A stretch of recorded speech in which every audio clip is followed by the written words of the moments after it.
मेरे प्यारे दोस्तों नमस्ते। आपका हमारे चैनल में स्वागत है। आप सभी महाभारत ग्रंथ के बारे में तो जानते ही होंगे और ये भी जानते होंगे कि द्रौपदी की शादी 5 पांडवों से हुई थी। पर क्या आप ये जानते हैं कि द्रौपदी को भगवान शिव से 5 पतियों का वरदान प्राप्त हुआ था और इसी वजह से उनकी शादी 5 पांडवों से हुई थी।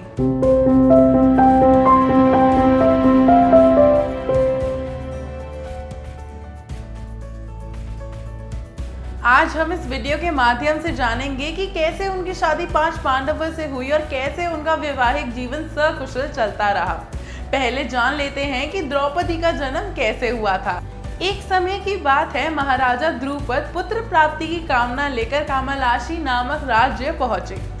वहां उन्हें 2 ब्राह्मण राज मिले जिनका नाम याज और उपयाज था। दोनों ब्राह्मण ने राजा द्रुपद के पुत्र प्राप्ति के लिए यज्ञ किया। उस यज्ञ कुंड से एक दिव्य कुमार की उत्पत्ति हुई जिनका नाम धृष्टद्युम्न रखा गया। मगर उसी यज्ञ कुंड से एक अति सुंदर कन्या का भी जन्म हुआ जिसका नाम पांचाली पड़ा। कहा जाता है कि पांचाली कमल की पंखुड़ी की तरह कोमल थी। इस प्रकार द्रौपदी का जन्म हुआ। राजा द्रुपद ने अपनी बेटी द्रौपदी के विवाह के लिए एक स्वयंवर का आयोजन किया था, जिसकी शर्त अर्जुन द्वारा जीती गई और द्रौपदी एवं अर्जुन का विवाह हुआ। तब पांडव और उनकी माता कुंती अपनी पहचान छुपाने के लिए ब्राह्मण वेश में रहा करते थे और भाई जो भी कुछ खाने को लाते थे तो माता के अनुसार आपस में ही मिल बांट कर खाया करते थे। जब अर्जुन द्रौपदी को अपनी माता कुंती से मिलाने के लिए लेकर आए तो उनकी माँ पूजा में मग्न थी और अर्जुन ने कहा, देखो माँ, हम आपके लिए क्या लाए हैं। तो उनकी माता ने कहा कि जो भी लाए हो आपस में बांट लो। ये कहते ही सारे विचलित हो गए और जैसे ही माता कुंती को ज्ञात हुआ कि उन्होंने ये कह दिया तो इसका हल उन्होंने अपने पहले पुत्र युधिष्ठिर से निकालने को कहा, जिससे माता की बात भी ना कटे और द्रौपदी के साथ कोई अनिष्ट भी ना हो। हालांकि उनसे इसका हल नहीं निकला। राजा द्रुपद को जब इस घटना का ज्ञात हुआ तब वे काफी चिंतित हुए और इस घटना का हल निकालने के लिए महर्षि व्यास को बुलाया गया। महर्षि व्यास ने बताया कि द्रौपदी को पूर्व जन्म में भगवान शिव से 5 पति पाने का वरदान प्राप्त हुआ था। इसी वजह से द्रौपदी का पांडवों के जीवन में प्रवेश होना विधि का ही लेख जोखा था।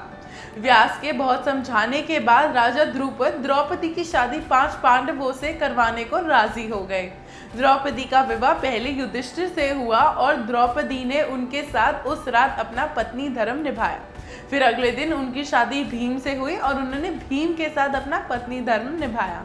फिर अर्जुन और दोनों भाई नकुल और सहदेव के साथ भी इसी तरह उन्होंने अपना पत्नी धर्म निभाया। असल में द्रौपदी को ये वरदान मिला था कि वो प्रतिदिन कन्या भाव यानी कौमार्य को प्राप्त कर लेंगी। इसी वजह से द्रौपदी भी इस विवाह के समर्थन में थी। इस तरह द्रौपदी ने 5 भाइयों को अपने कन्या भाव में प्राप्त किया और द्रौपदी 5 भाइयों की बहुत प्रिय थी। वो सुंदर होने के साथ साथ काफी सूझबूझ वाली स्त्री भी थी। द्रौपदी ने ये निर्णय लिया था कि 1 वर्ष में वो केवल एक ही भाई के साथ समय व्यतीत करेंगी और उस वर्ष दूसरे भाई उनके करीब नहीं आ सकते। इस निर्णय को भी भाइयों ने स्वीकार किया था, जिससे पांडवों का जीवन द्रौपदी के साथ कुशल मंगल चलता आ रहा था।